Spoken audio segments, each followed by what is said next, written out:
Gentlemen, for those of you who don't like allegories and metaphors, you're not going to like this.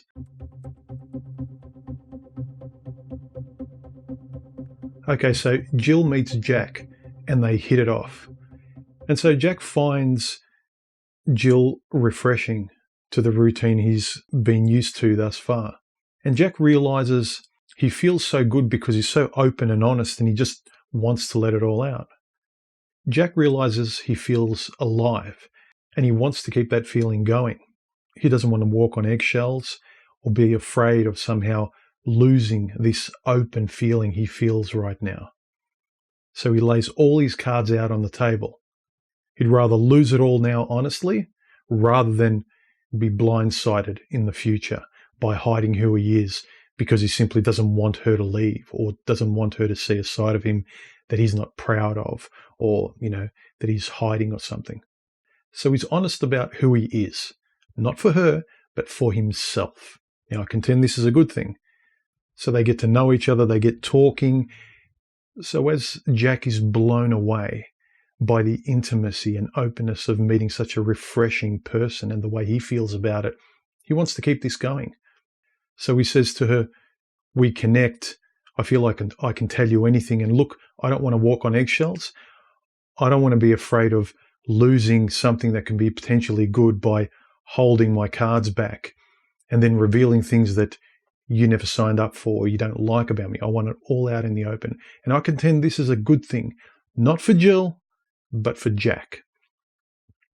So as they get to know each other and they're constantly on the same page of everything, their yeses are the same and their nos are the same. That real connection with somebody else. So Jack doesn't want to walk on eggshells in the future, wants to be completely free and open and honest and express who he is the way he is now with her. He's completely fearless.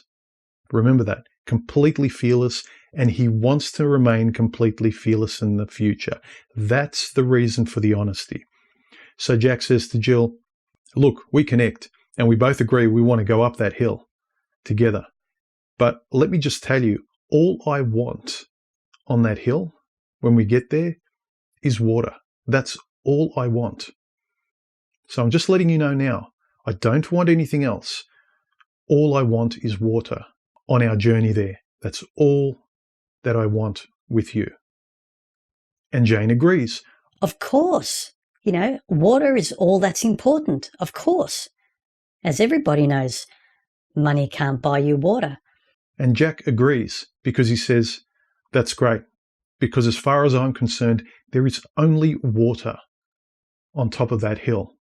And I'm glad you feel the same way. Nothing else matters to me." And so Jack and Jill go up that hill exclusively for water and nothing else. And as they're traveling up that hill, he notices Jill's attitude slowly change over time. And he asks her, "What's wrong?" And she reveals, "I know we both agreed and you were quite open about only wanting water going up this hill, but I didn't quite realize how much I'd miss champagne." So Jack fell down and broke his heart, and Jill came tumbling after, blaming Jack. The end.